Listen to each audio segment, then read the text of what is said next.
กินไปนะสบายดีป้าลุงสวัสดี สบายดีเด้อไปมันมีเจ้าไปแต่งใจ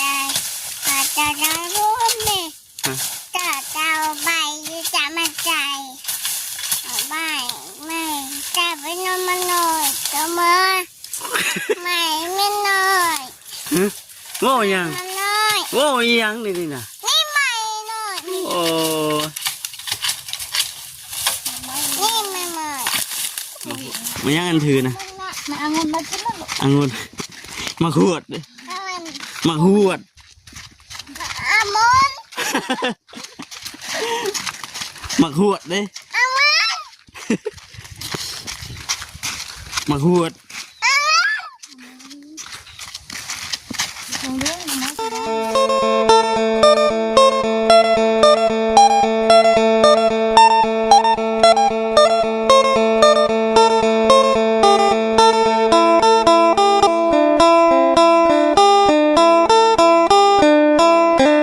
เ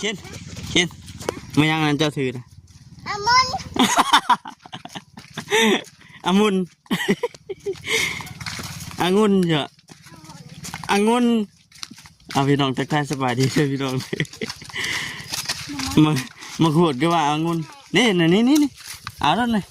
เอารถนี่โตดมันเนี่ยตื่มกันได้มันน้อยวะเอาสบายดีกันสบายดีป่ะลุงไปกินไปข้างนั้นผู้ชายพี่นะพูดมูเป็นยังไปจ้ะเราใส่ยินได้สบายดีเด้อสบายดีเด้อนี่พากันมาหาหน่อไม้บุ้งไม่เทียมล่าสาวหน้าสาวกันนี่พี่น้องนี่เราคุ้มกันใช่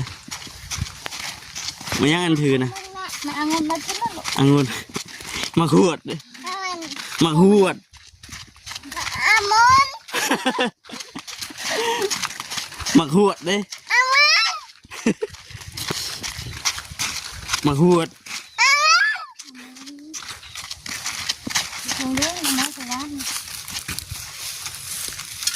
ไม่ใช่นี่จะมีคนหาอยู่ยืนนี่ละ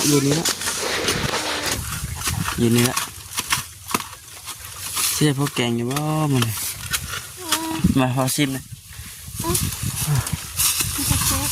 เอาอย่าถิ่มก็เลยไปเอา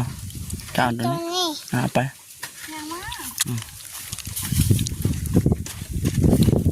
พาคนหน่อยพี่น้องพาคนหน่อยเลาะทงก่อนมันนี่เถอะโอ้ฮะน้อยไฟใหม่เลยไม่ใช่จะไปเห็นกูเอาไปแล้วมันมีเนาะเห็นมันเขียวอยู่สิมันน้อยป่ะโอ้สีลมเลยนี่โอ้พาคนหน่อยตากแดดกันพี่น้องไอ้มันนี่หนึ่งใจว่ามันนี่ก็มาหาน้ำใหม่เมื่อแกงก่อนหลังจากที่เขากลับเมื่อแต่หาน้ำใหม่แล้วก็พูดแล้วมันเห็ดเวียกเขาคือเก่าพี่น้องเลยเนาะเดินสายไฟเข่าอันห่านมันนี่ยามาพี่มาห่มนี่ยามาห่มกินไปนะสบายดีป้าลุงสวัสดีสบายดีเด้อไปมันมีเจ้าไปแต่งใจไปเจ้าน้องรู้ไหมเจ้าใบยืจะมาใจใบไม่จะไปนอนมาหน่อยก็มาไม่หน่อยโง่ยังโง่ยังนี่นะนี่ไม่หน่อยโอ้นี่ไม่มา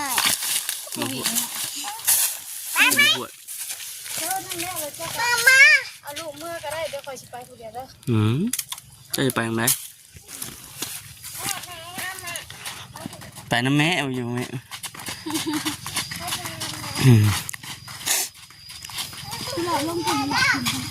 โอ้บเลาะไปยังลงพุนโลขึ้นพี่เอาไม่ลดเอาไม่พ้น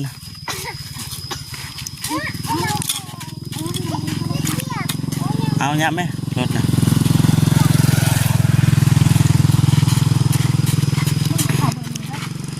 โอ้ยเข้าไปยังทางหอได้นะพี่นะรอไปได้ไหม บ่ปดปะ น้ำได้น้ำ ปะกอบแม่ปะกอบแม่ มันเกิดได้หมอยมาน้ำรถ กอบ เอาเกิดออกมือ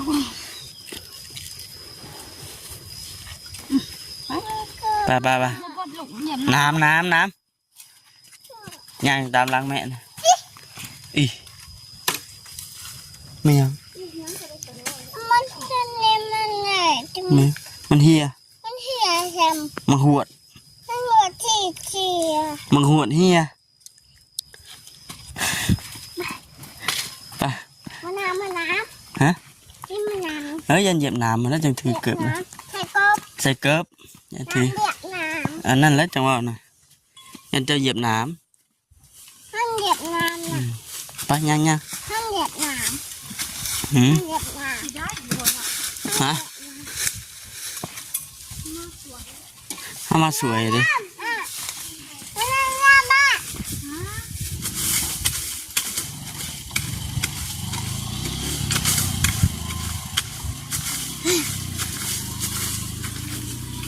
เห็นบ่ เป็นเด้อมันไปเลย ปลาลุงเอ้ย ปลาอันลุน ปลาลุง เล่น มาพี่เป็นเย็นเนี่ยยีนังคิดดีไซน์ยีนังคิดดีไซน์มันเย็นดิเนาะ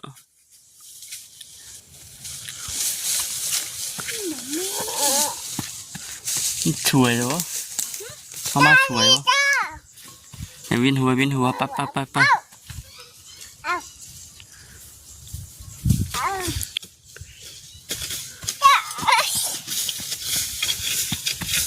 พุ่นเขาต้องอยู่แคมป์ทางไหหน้าพุ่น มันง่ายเหี้ย มาหวดเฮีย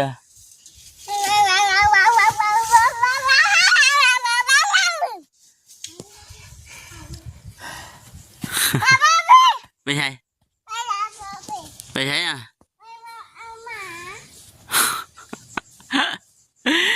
บอกไปเรื่อยๆเนาะมีคนหาเลยได้แล้วเขาจะช่วยเจ้ารอขึ้นทั้งเทิงพุ่นแดดแน่ได้หางเขา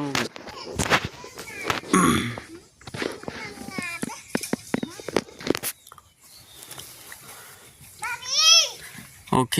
ลูกละกล้องก็อยากสั้นนะได้พี่น้องกันเนาะโอเคย่างยับมาข้างทางแนวรถนะย่างว่างนี่ย่างยับมาพี่ย่างมาทางนี้ไปย่าง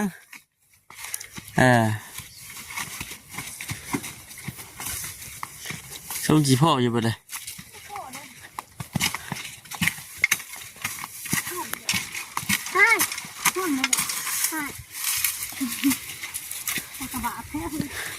เดี๋ยวนี้น้ำมันอยู่ในตลาดเบิร์ดเดี๋ยวนี้ว่านี่กองจะพูนอยู่ ฮะมือว่านนี่เหรอฮะไปมือซื้อนั่นบ่มือซื้อนั่นแหละน้ำมันอย่างนี้ตลาดเบิร์ดพี่มานั่งทานแม่โยมมีไหมมาพี่มาพี่เชิญมานั่งอยู่มีไว้กับกูดูหันเด้อกินไปทำแม่เพิ่นนะยังไม่ทันได้ออกไปข้างนอกหรอกพี่น้องเลยเนาะช่วงนี้ยังบุกเห็ดห่านให้มันแล้วก่อน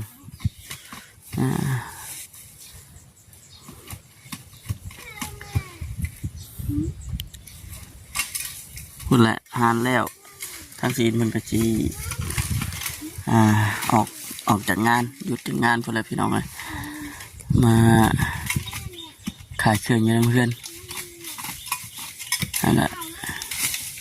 ชินเอ้ยมานั่งพี่เด้อ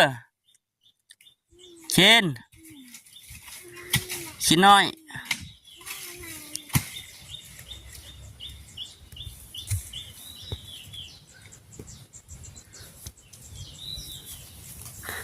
แม่ก็บอกแม่ใหม่ดูพาเพิ่นเมื่อก่อนพี่น้องมันแดดแห้งบ่ไหว หัว ให้แม่เพิ่นไปผู้เดียว ควายไม่หิวควายไม่ พา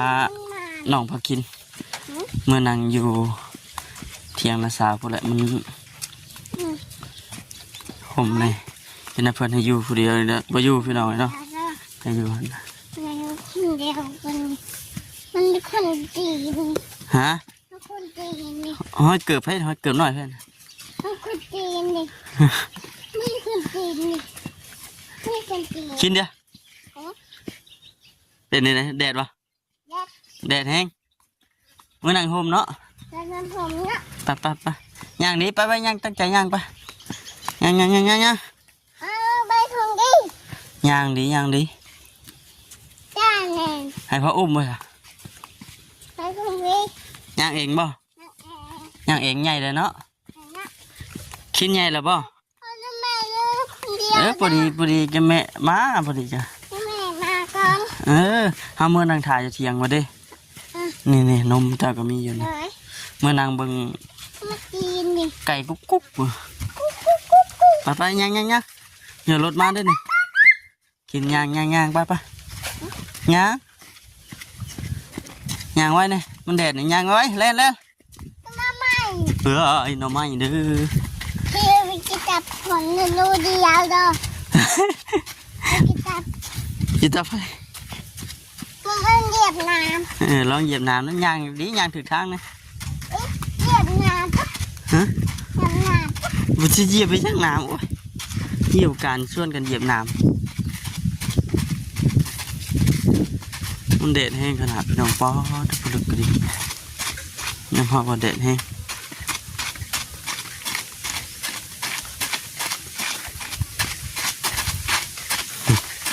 ฟ้าเพื่อนมุ้ยพายุนะก็เลยพาเพิ่นมานำแต่ป้าหาอยู่น้ำนาสาวนี่ก็บ่อยู่ได้กันบอกคำบ่อยู่น้ำ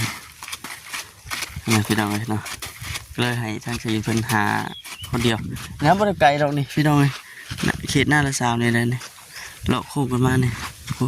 มันตามห้องน้อยเฮาแน่ลงไปเอง เจ็บจังเลย ฮะมาหยังเนาะ ไปเจ็บกระปูเลย โอ้ย กระปูไม่หอมกินนม ปูใช่ กินนม นี่นี่นมเอาถือเอาจ้ะให้พอถือก็ได้ดอกปะมากินอยู่พอโหดเฮง ไม่น้ำนี่ เรือไม่น้ ไม่ ำไปย่างรถมาเลยเนี่ยรถมาเลยเนี่ยไป ไปขาดจ้ะ ฮะ ไปขาดจ้ะ เออ ไปขาด ย่างรถมาเลยเนี่ยโอเคพี่น้องเจ้ากล้องไปก่อนเด้อพี่น้องเด้อมาที่นี่เด้อมาเฮาเทือนเลยบ่ ไม่ช่วย มาต่อกันอยู่เพื่อนเนาะบัดนี้เนาะ หลังจากที่ว่าไปหาน้ำไม้น้ำมันอยู่หน้านาสาวพี่น้องเลยเนาะมันบ่ได้เพราะว่ามีคนหาหลายปอดทุเอ้า กินแม่จะไปยังกินนี่ เจ็บ แม่เจ็บอ่ะก็เลยมาหาซับอยู่ก่อนน้ำไม้เฮือนมานี่กินได้เป็นหนามานี่ครับกินหน่อยสบายดีปะลุงเนี่ย สวัสดีกระเป๋าเห็ดกับปลาน้ำอะไรในกระปูนี่ จ้า ว้าวยังดิดิ กระเป๋ากระปูนี่ จะเหมือนสาดเลย กระปูมันนี่เด็กกระปูนี่ไปเด็กกระปูนี่ไม่ไปกระปูจะตายเจ้าน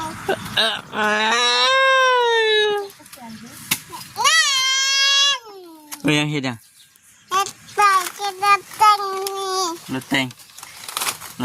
รถแต่งเลย น้ำเต็ง โอเคแล้วพี่น้องคลิปนี้ก็คือสีประมาณนี้เลยพี่น้องเลยเนาะมันหนามันหนาพอไปที่เก่ากันเลยก็ฝากทำพี่น้องชีเข้ามาเป็นกำลังใจให้พี่น้องเด้อเนาะเดี๋ยวฝากกดคำโฆษณาเข้ามาเบิ่งมาชมเลยก็ได้โอเคพี่น้องอยู่ดีไม่แห้ง จะ เบิร์ดสุขุทุกคนเนาะสบายดี